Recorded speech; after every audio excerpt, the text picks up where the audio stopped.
Yeah, hi everybody. Thank you very much for joining me today. We're going to be looking at lesson 6, do a Q&A for that.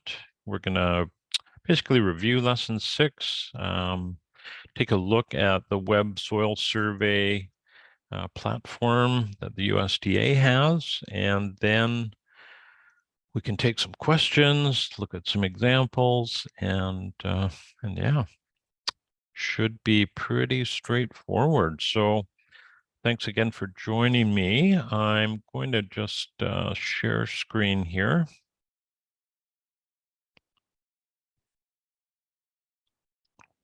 There we go. All right. So I don't know if you've taken a close look at this or not. It was great having a little break in between these lessons, but yeah, basically with lesson 6, it's pretty straightforward. We're really just dialing into the soil on your project site. And the first thing that we're going to do is look at soil mapping. And that's a fantastic resource that the USDA has put together. So we will definitely take a look at that. And got a little instruction here below how to access that. It can be a little bit confusing. It's not the most straightforward platform, but we'll walk you through that. And then again, this is a fantastic resource for those in the US. I think we have one Canadian student, and I can actually touch on that resource up here in BC. But yeah, we're going to take a look at that. We're going to look at the different soil descriptions that we want you to include. So basically everything that's listed here is what we want to include in your assignment. Yeah, so this is very straightforward. It's really just copying information off of that survey site.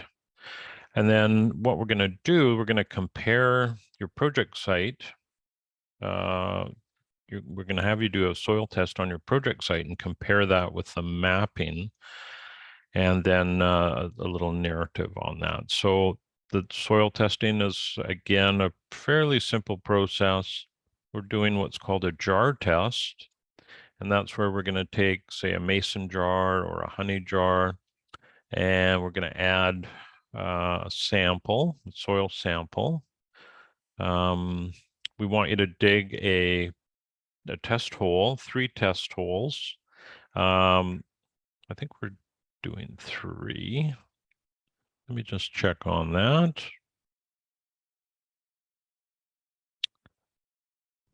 Yeah, we got 3 here. So we're going to do 3 different test holes and about a foot deep, a foot wide. So it's basically the depth of a shovel. It's not very deep. And we want you to put a tape measure in there, and just to show us the depth, take an image of that, and then do an infiltration test where you're adding water and time how quickly that hole drains out, or the water drains out of the hole. And that tells us a lot. That's a useful thing to do for sure. And then we're going to take the results of this jar test and again compare them to the web soil survey, and we're going to be using a soil texture triangle or pyramid, or whichever you want to call it. And that's right here.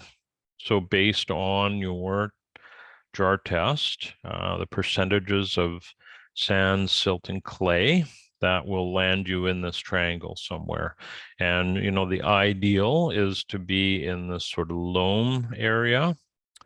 And you may be lucky, and that's where you land. But an awful lot of the times we drift over into more sandy loam, and that is in fact where soils on my project site or my property, we're in a sandy loam and very rapid draining. And so with that information, you can go forward with how to not only amend it, but to get the most out of it. So the other thing I want to touch on that's not within the assignment is taking a look at Dr. Elaine Ingham's work, and I'm not promoting her work, but she is the one that came up with the whole concept of the soil food web, and that's not looking at the sand, silt, and clay. We're looking at what's actually living within the soil, and that is responsible for the nutrient cycling that happens. So if you were to place organic matter, say compost, on your soil, plants cannot access anything from that. They need biology within the soil to convert that to plant available nutrients. So it's an important little side note. In my estimation, it's just as important as the jar test, if not more so. But it's just another thing to consider as we're going forward here. So yeah, we're going to do that jar test, and then we're going to do a little analysis and narrative. We're looking at the differences between the jar and the soil map, and what are the limiting factors with your soil type. So that's a good thing to have in the back of your mind. And some rich nitrogen and carbon materials that you could use to build your own compost, and then some other resources. So yeah, it's pretty straightforward, but you know, it's a vital part of the whole. In that you know, we're completely reliant on this little layer of material to grow all of our food and all of the crops within our project sites, and this is the make or break. And that's one thing I was very lucky. Well, I guess fortunate's a better word. Very fortunate when I was an apprentice in my early 20s there. The people that I worked with, and this was before I had discovered permaculture, people I worked with were very much into building soil and using natural methods to do that. So that sort of stuck with me my whole life. And I think it's made a big difference in the projects that we've built and how they perform. And we'll talk about that too. So let us take a look. I'll take a look at the Q&A document here. Doesn't look like there's any questions down there for today, but certainly field any questions anybody has. So if something comes up, don't hesitate to just put it in the chat, or you can unmute yourself, whatever works best for you. But this is the USDA web survey site. So when you get to this point, you want to press the web survey start button, and that will bring you to this page here, which it looks kind of funny. It won't look like this. I've already plopped in a project site, and I believe, I'm trying to remember whose I put in here. It was Allie Smith. There you go. So I just copied her address and plopped it in here. So it's kind of like Google. You put in, there's a number of different ways you can do this. So I just dropped in the address right here and pushed view, and then the screen popped up. And then what you want to do is define your area of interest. Otherwise, you know, it's just not going to know. And this software or this platform needs constraints to work within. So I just draw a rectangle around where the project site was. And then basically you just hit the soil map, and it's going to load the soil types that are within that box. And we can zoom in here if we wish. We should be able to get a closer view of the project site.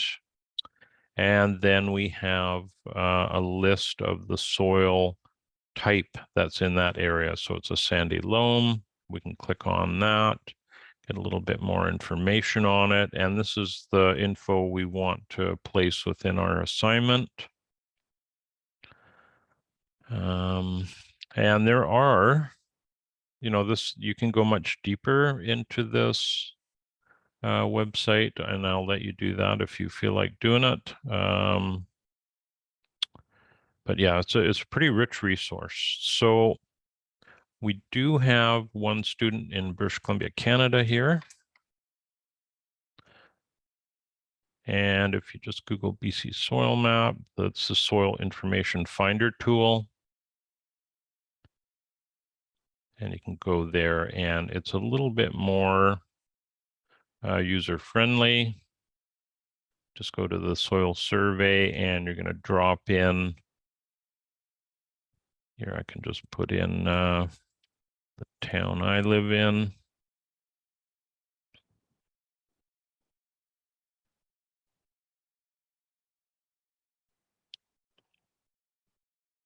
Well, it could be that I got too much going on here. I can also just zoom in.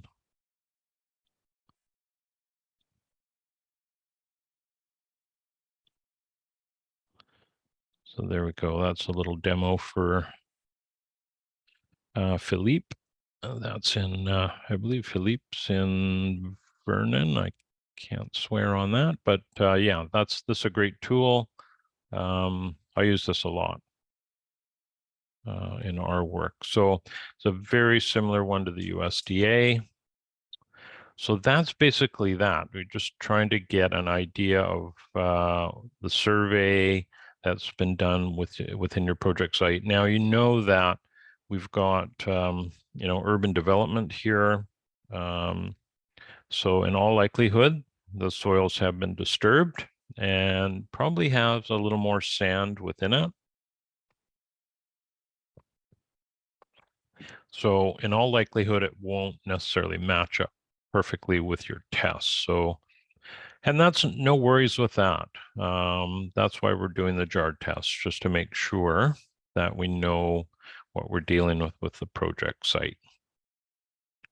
So that is step one.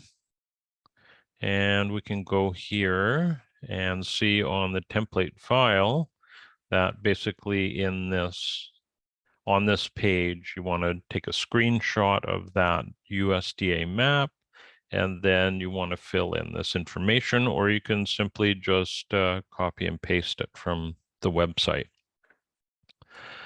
And then we're going to look at your soil testing location. So you want to have your base plan here and indicate on it there are 3 testing areas. So there are some samples right here. So you'll see this person has put markers in those 3 locations. And this is also showing the microclimates. And then a little bit of a little note here about the vegetation that's found in and around that area. And if you can take a picture of the area, that's great. So that's pretty straightforward. And then we're going to actually dive into doing these jar tests. So again, here's an example. So we have a hole dug, tape measure showing you're indeed at a 1 foot level, and the percolation test and how quickly it drained. So it drained in basically in 2 hours, the hole was emptied. So they're getting about 6 inches per hour. So that's pretty good. And then this is the toughest part here, is taking a picture of the jar so that it's actually legible. If you having it outside or having some external light shining on it is a good idea. Then you can actually see the different layers of sand, silt, and clay.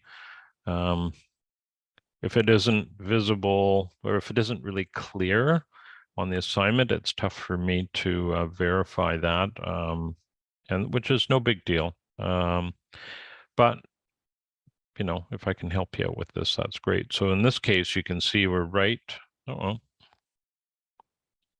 We're right at in that sweet spot of loam. And one thing to keep in mind too is we can't really change the mineral composition of your project site without incredibly drastic work.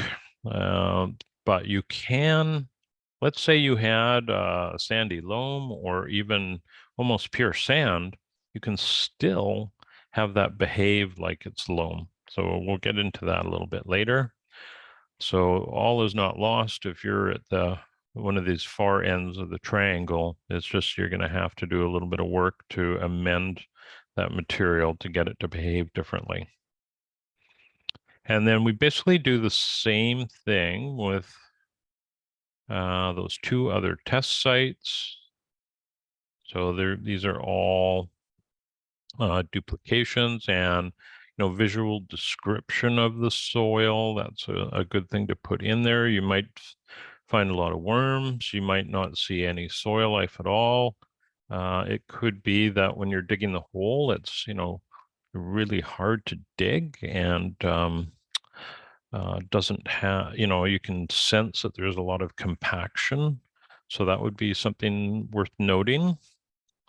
And then we have a little bit of information to put here. So just this one slide is going to have quite a bit of info.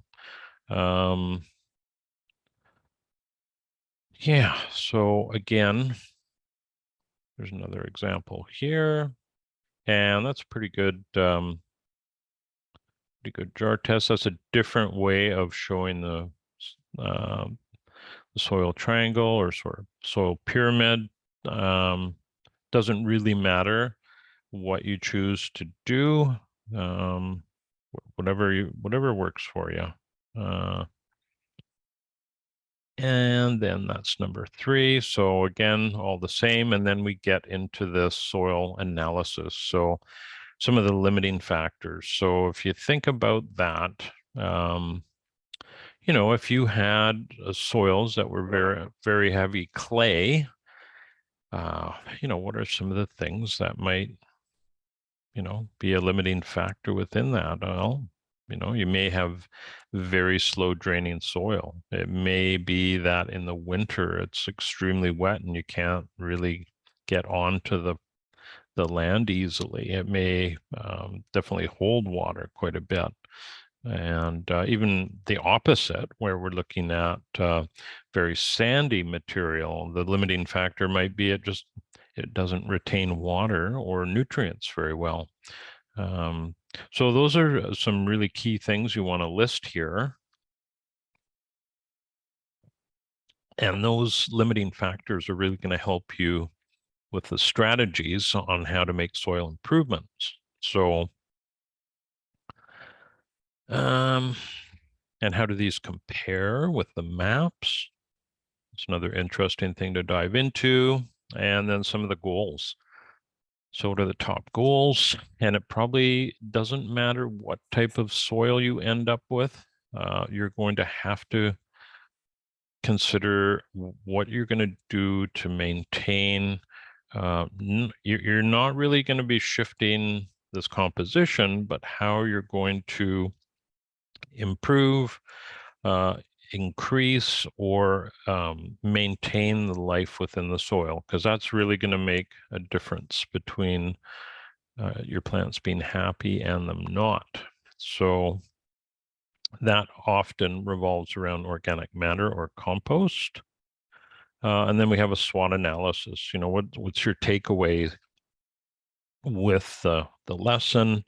And, what are some of the strengths and opportunities that you see, as well as some of the weaknesses? And there may not be any threat, right?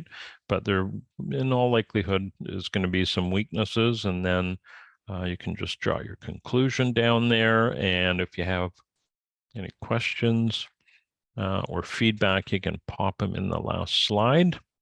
And that is lesson number 6. So that's pretty straightforward. Let me just touch on the soil food web. So again, Dr. Elaine Ingham has some great courses. I took a number of courses from her years ago, and it was really, really eye-opening. Yeah, even though what I felt I was quite dialed into soils for years, it really did open my eyes up to not just the life within the soil, but how to enhance soils based on the crops you want to grow. And a lot of this is geared for agricultural applications, which I'm very thankful it is, but you can also apply this to, urban landscapes and even things like turf grass. And what a tough, golf courses, what a tough job they have in terms of trying to maintain turf grass through irrigation and unfortunately synthetic fertilizers, and yet they're continually cutting the crop back. So it's a really bizarre thing to do, and Soil Food Web can really help you out with that. So again, it's all about having these organisms present within your soil and how they all cycle and feed your plants, in that again, the organisms are responsible for delivering plant available nutrients, which I wasn't aware of before. I thought, in my early years, I just thought high quality compost was actually providing nutrients to the plants, and a part of that may be true. But for the most part, we're relying on, basically the bacterial and fungal elements within the soil that are responsible for cycling nutrients, and often they cycle nutrients when they die or are killed or whatever, right? So earthworms are a good example of that. They will bring, I'll just get a picture of an earthworm here. There, that's fascinating, getting into learning a bit about those. And one thing that's quite fascinating with worms is you often see this portion of the worm. I never knew what that was, but they'll ingest material in through this part of their body, and that material moves along. And as soon as it hits the spot, this is a muscle of sorts, and it actually crushes the material that's brought in. So all and this is aerobic, right? So this is all aerobic bacteria and fungal material that comes in, and then it gets crushed. So it's liquefied, and that's what the worm ingests. But it doesn't kill everything. So some elements will still pass along, and it will excrete out the end, but the whole internal portion of the worm is just this aerobic environment that, if you're seeing worms, there's aeration, and there are other lower forms, well, we'll call them lower forms of soil life that it's feeding on. So it's fascinating stuff, and again, they're easy to spot, and most people know if you see worms in your soil, that's a great sign. But they are fascinating how they function, and again, some of our practices within the landscape. So if we look at the practice of, let's say, no-till farming or gardening,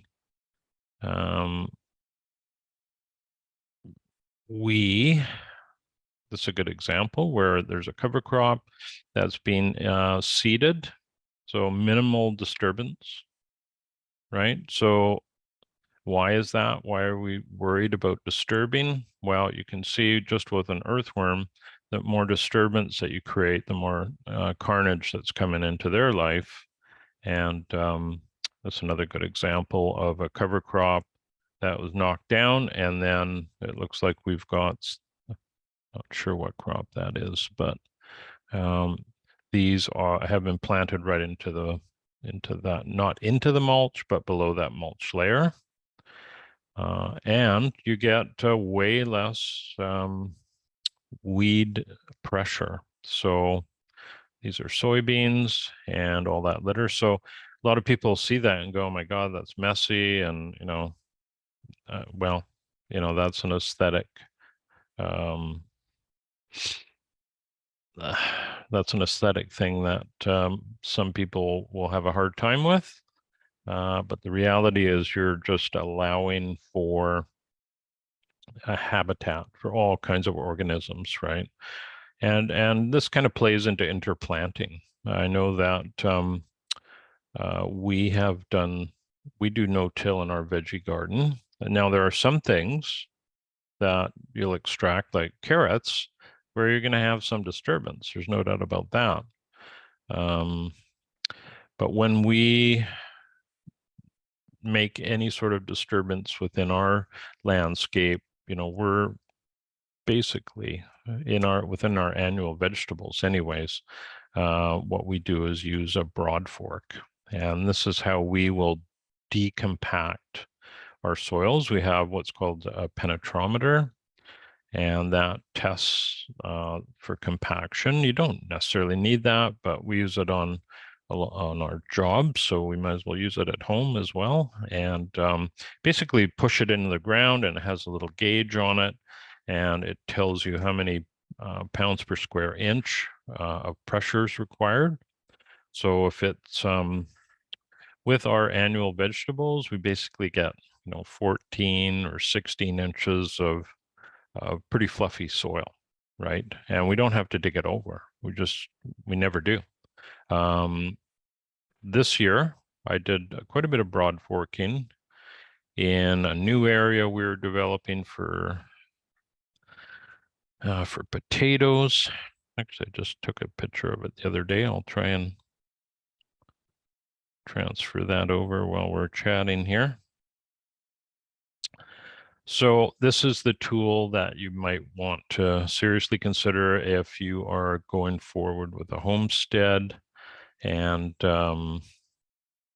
wanting to get into no-till, which is basically an easier way of managing a landscape here. Let's see here. Oh, lost my picture.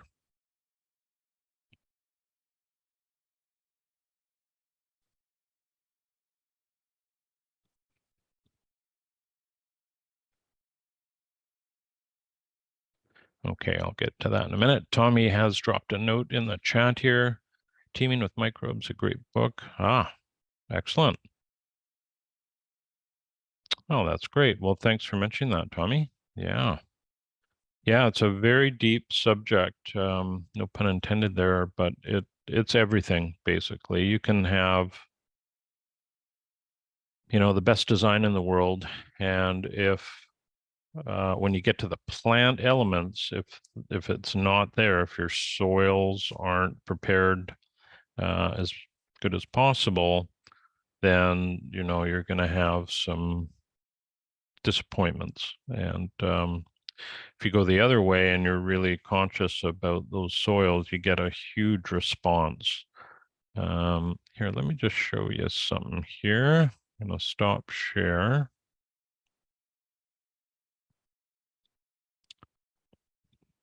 Here's just a quick video of my potatoes. Very proud of that. This is a brand new bed. You can see all this litter in between the rows here, which is what we did is we built this large area. We're kind of wanting to bulk up on on potatoes this year, kind of survival food. You can see invasives in the background on the fence line. But what we did, we created a big bed. It's about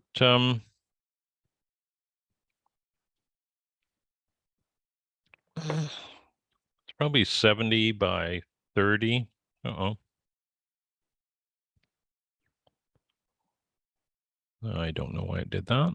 I'll try and go back to that again.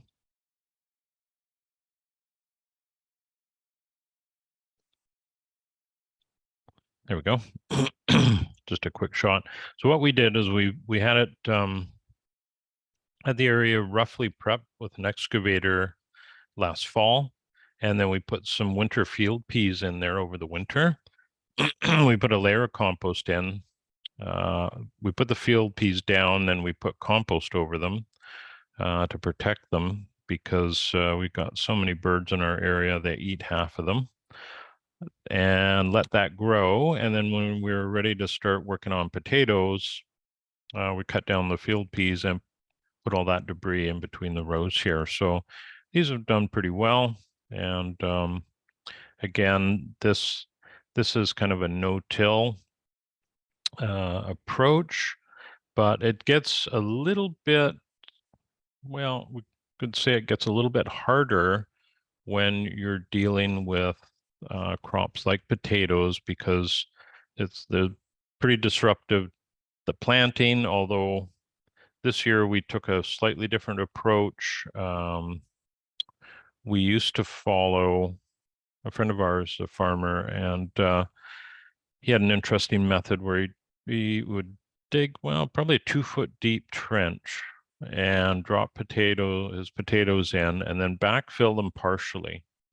And then as they would come up through the soil, he would just continually backfill them until he was fully backfilled and they were basically 2 feet under. And he found that quite successful. I had some bad results with that a few times because you've got to be on it. If you get a late frost and you're unable to cover the tips up, you're going to get some damage. So we opted for shallow planting and doing some hilling, which of course is a bit disruptive, but it worked out really well. Let me see here. Just trying to show you a picture of we do 50-foot. Basically, we do 50-foot beds for our annual crops.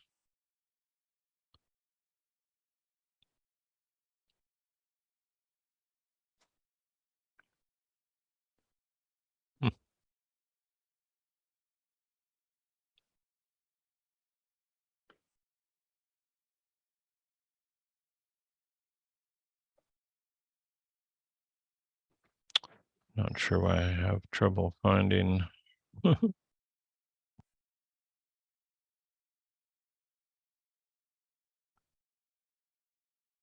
There's,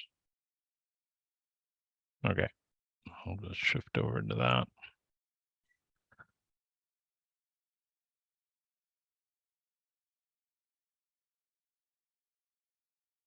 So that, even though that's not the best picture, that's just showing this is the type of irrigation we're using in this bed.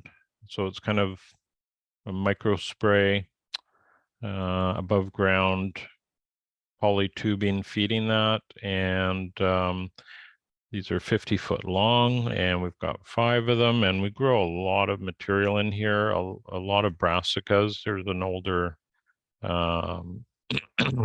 kale crop, or I guess that's a younger kale crop. And then all the brassicas, we let them flower and finish up in that bed over the winter. So when we go into replant in here, it's often in late June, like it is now. We have just planted our kohlrabi. We love kohlrabi. I don't know if many of you eat that, but what a fantastic crop. A lot of cabbage, a lot of kale. So we couple that with winter squash, and that's pretty much what we will consume most of the winter, along with meats, of course. But yeah, these are great irrigation nozzles. So that's a whole other thing that we don't really get into in this course, but yeah, so that has, go back to our other screen here. There we go. So yeah, broad fork, great idea. Again, the no-till is certainly the way to go, and some of the ways to look at it too is if you're turning your soils over, like some people do, they love rototilling and they think that's the way to go, but it's very, very hurtful for the soil organisms, and you're also bringing up a lot of weed seeds, right? So when weeds are on the soil surface and they tend to, annual weeds anyways are rapid growing, they mature quickly and set seed to perpetuate. Those can lay dormant for years and years and years in soil. So if you're continually turning that over, you are going to have those seeds come up onto the surface again. So eventually with no-till, you just don't have that. All right, so enough about that. And there we go. So we covered that off fairly well. We've got lots of time here. So does anybody have any questions at all or anything they'd like to chat about? Does the web soil survey, that platform, look pretty self-explanatory? I can walk through that again if you wish. We can do whatever you guys would like. Totally up to you. Hey, Jamie, I had a quick question about my site. Sure. I was just wondering if it really mattered where I do my soil samples, or should I focus on places I'd like to garden and build? Well, often people will, that's a really good question. Often people will test areas that they say want to put a new garden into, or say they have an existing garden and they're really curious, say an existing vegetable garden. Oh, I wonder what the soil's like there. But you can kind of approach it either or. I would say you'd want to kind of spread your tests out a little bit. You wouldn't want all three tests within a really small footprint unless your project site's really tiny. But it's sometimes interesting to see, especially in urban locations, that the soils close to a residence or house have been disturbed a lot and have a lot of sand in them, whereas you get a little further out, say closer to some natural vegetation, and you get a little clearer view of what used to be there anyhow. But yeah, you can take your tests anywhere you like. I believe on the template file here, we are asking for, yeah, a reason to test. So you think about, why would I want to test in that spot? It could be you're just curious, or I want to build a new garden, or I want to see, often, people might often have an annual vegetable garden that they don't think is performing, and might want to take a look at that. Not that that's really going to play into the performance, but it'll at least give you an idea of what you're up against in terms of texture. Did that answer your question, Ashley? Is that? Yes, thank you. I think I'll test in my wetland. I just didn't know if it would be prudent to go down there, but I have a big space. I know where an orchard is going to go, and then about an acre away is going to be another garden. So I was just kind of wondering if I should focus mostly on the north side of my creek, or if I should even bother going to the bigger portion of my land, which is on the south side of the big creek that's just wild. Right. Yeah, it'd be interesting if you do a test down near the wetland, the soils you might find are slightly different. So that might be a very interesting thing to take a look at. But cool. Well, I look forward to seeing that. Tommy had popped a message or question in the chat here.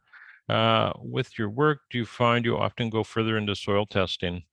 Yes, in the work that we do, I actually don't do any soil jar testing, funny enough. I get most of our info off of the BC Soil the BC Soil Map. So, you know, where I live, the soils are incredibly similar on this island. We're either dealing with rock or with sand or with a sandy loam. So we don't do that. Now, what I have done in the past is a soil food web test. So if we go back to what that is taking a soil sample, and here we'll just zoom in here. We take a soil sample, we send it to a lab. We use one in Vancouver here. I'm not sure if that's the one, Roots Shoots. No, that's a different one. And what it is, you take a small sample, we send it off. It's kind of a time sensitive test. So you want to get it to the lab as quickly as possible. They take a look at that sample. They do a count of, well, they do several things, but they look at the bacteria to fungal ratio, because that plays into the succession of soils. So if you go to old growth forests, it'll be heavily fungal. If you go to newly disturbed lands, it's going to be heavily bacterial. So a lot of our perennial plants, or even some of our annual crops that we like to grow, tend to want a kind of similar ratio between bacterial and fungal. So that's often, what we're striving for. And that's one of the negatives of, say, tilling, is you damage a lot of the fungal-based organisms, and you end up with a bacterial dominant soil, which, believe it or not, has a lot to do with the plants and the weeds that grow within it. So if you think about an old growth forest, and you go, say you're in the middle of the forest and you look down, you don't see any annual weeds, right? And there's probably annual weed seeds around, but they do not find those soil conditions favorable, and other things as well. Light plays into that. But so to answer your question, Tommy, no, we don't do that. We will consider the soil food web as a testing. That's where I would test. When I used to do commercial landscape designs, the standard would be that all new soils have to have a traditional soil test done to them before they're brought in, so we can verify, the sand silt clay, but also the, what they claim is the available nutrient. And it's a really, I don't want to get too negative about these traditional tests, but they actually don't tell you a whole lot. And part of it is because the testing procedures vary quite a bit, and the standardization of them is it's a little off, and what it really boils down to is what is alive in the soil and what should be there for the crop that we're trying to grow. So that's where we get into the soil food web consultants work, and that's what they do. They'll look at what's alive, they'll go, okay, If you're trying to grow, say it was wheat or carrots or it's annual vegetables, this is what you want to add or do to bring those soils up to that level, right? To get more balance within your fungal bacterial ratio. So that's a big one. They also look at whether you have, and this happened to me, we had a client that loved his turf grass. The turf grass was performing horribly. So we took a soil test there, and we did a penetrometer test. So we could tell very quickly out of the gate there was compaction issues. So when there's compaction issues, that means that we're not getting oxygen into the soil, or not oxygen, we're not getting air into the soil the way we'd normally, the way we would normally. And what happens is you get these anaerobic organisms that live on low oxygen and tend to be harmful for plants, and they start to dominate the soil profile. And there was, they will make it harder for you to grow the crop that you want. Excuse me one sec. Ah, gosh. Grass is flowering like crazy here today. So that's where I lean, is the soil food web testing, and not on every single project. We have a design underway. We're going to meet with these people soon. We did a feasibility report. So it's a acreage that was heavily disturbed, and that, amongst other things, is one thing we'll do, is soil food web testing before we start to think about what sort of material we want to replant. And this has a little wetland in it that they disrupted, and we're going to try and encourage them to go back into that. There's just carpets of red alder coming up, so it tells you everything. If you clear a spot and you're getting that response, you know that, if you don't want alder there, well, you're going to be fighting it, right? It's there for a reason. So that's what we do, Tommy. When we get into urban locations, what we do a lot of, because the soils are so poor where we are, I'll just bring up some photos and show you a project that we did not too long ago. Just switch screens here. Yeah, so we treat things differently when we're looking at, so here's an example.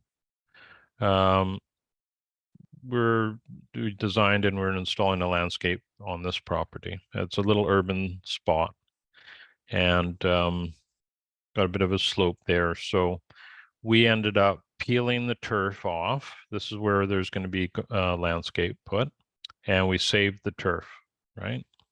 Because that is where all the life is, that top layer. And then the subsoil, we excavated some of it out, but we're going to retain the bottom here. So automatically our goal here is getting at least a foot of soil depth. So we're automatically going to get that when we place some rocks in here. And then we start backfilling with the turf. And what we do, the machine was just throwing it in here, and we were going along with a fork and we'd flip it over. So it's upside down. And then we were going to be bringing in topsoil and putting it on, and this is not finished the way it looks here. So we make sure all that's flipped over. Let's see if I can go back.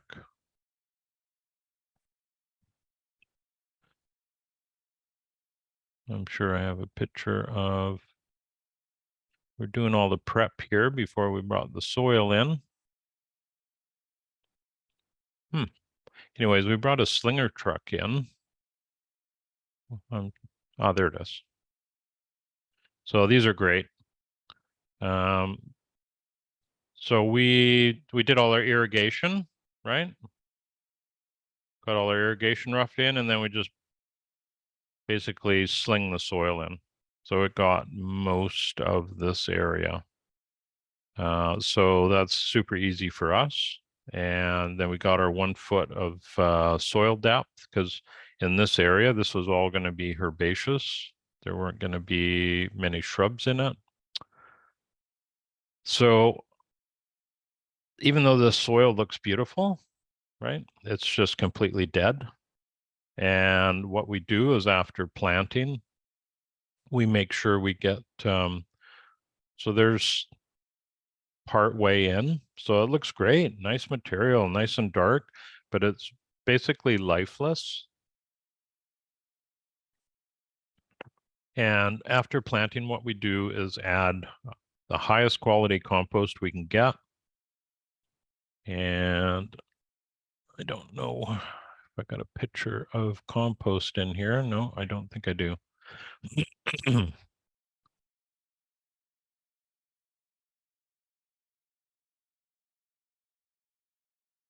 Probably do on a previous. This was the back garden, same property.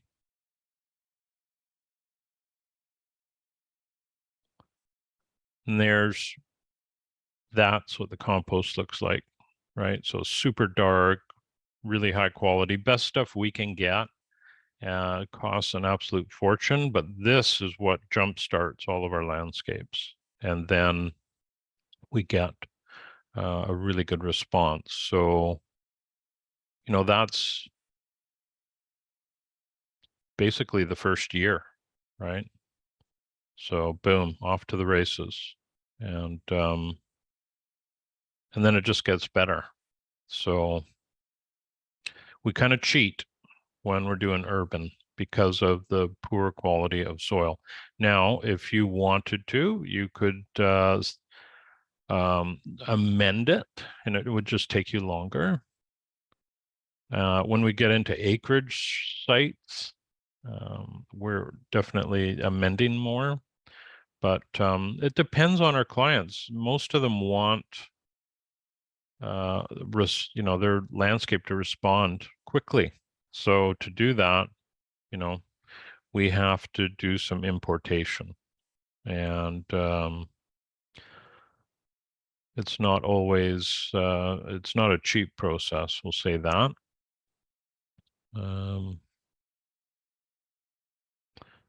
Yeah, here's some just some sea kale. If you ever have a chance to grow sea kale or Cranberry maritima, these are so good.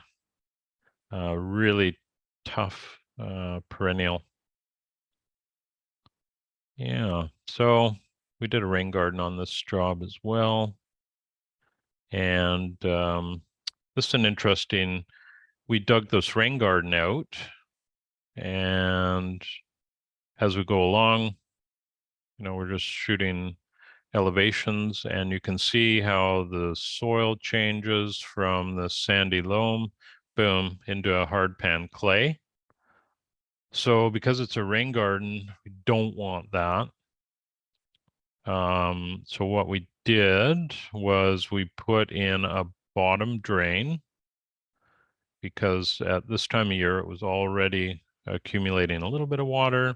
We didn't want this to flood out too badly in the winter. So this drain at the end of it has what's called the sliding gate valve. And what that means is in the wintertime, if we open the valve, we're going to have a free flow of water coming out of the rain garden so it doesn't get overwhelmed. And then during drier weather, we just close that and we hold whatever we can in there. So it gives us a little flexibility if the soil conditions don't behave. And that is often something that we come across in this part of the world. So, and you can see this is kind of typical of our subgrades where I live. It's really rocky, really sandy, low fertility, and yeah, just some boring irrigation stuff. So I will stop that. Yeah. So we're getting near the end of the hour here, and we kind of drifted off away from soils a little bit. Is there anything that anybody wishes to talk about in the last few minutes here, or everybody feel good about their going into the soil assignment? It's pretty straightforward. I have a quick question. It might be a little off topic, but Sure. on the topic of soil testing, is it ever worth it to test for like heavy metals? That's a good question. Yeah, I would say that if you're in an urban area where you suspect that there could have been some contamination over the years, it's definitely worth doing that if you're planning for annual vegetables or say strawberries or something that is non-woody. If we get into woody crops, often contaminants will get locked up in the wood, like in a fruit tree, and won't end up in the fruit itself. But yeah, it is a very good idea if you do have, if you're suspecting that something nasty has gone on. Often older homes may have had lead in the paint, and there are ways of remediating soils, but you don't want to necessarily go through that process if you don't have to. But yeah, I totally agree. There's gosh, a great book I have. I can't remember the name of it.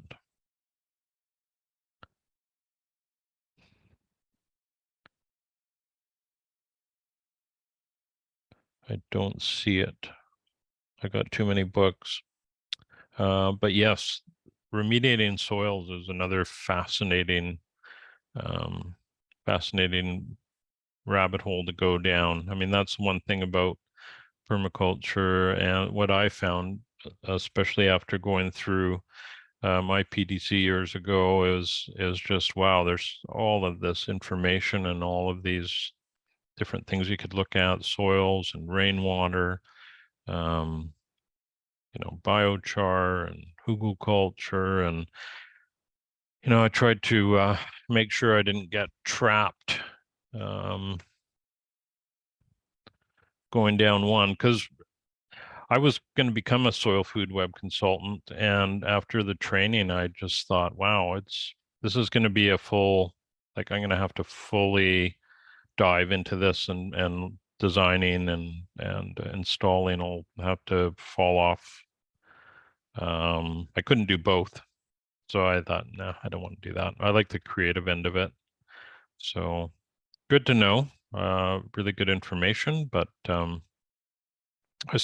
use it in my work. It's just yeah, I like doing a couple of different things rather than focusing on just one. So I think that's healthy too in this economic climate that we're in, where things are a little bit uncertain at times. So yeah. So good question, Ashley. I definitely would encourage testing for heavy metals and contaminants if you do suspect that is the case, and you're wanting to grow something that's an annual for consumption. Yeah, cool. Well, it looks like we are at the top of the hour, and if anybody has any other questions, now's the time. Otherwise, we'll wrap up today's meeting and look forward to seeing your assignments next week. Okay, I think we're good. All right. Well, thank you very much, everyone. And it was great to have you here, Jared, having a Monday off. So hope you have a great rest of the week. And yeah, if anybody gets into any trouble at all during the week, just pop me a note and happy to help you out. But yeah, I don't think you will. I think it's pretty straightforward. And yeah, I will look forward to seeing everybody's assignment soon, and take care and have a great rest of your week. See you later.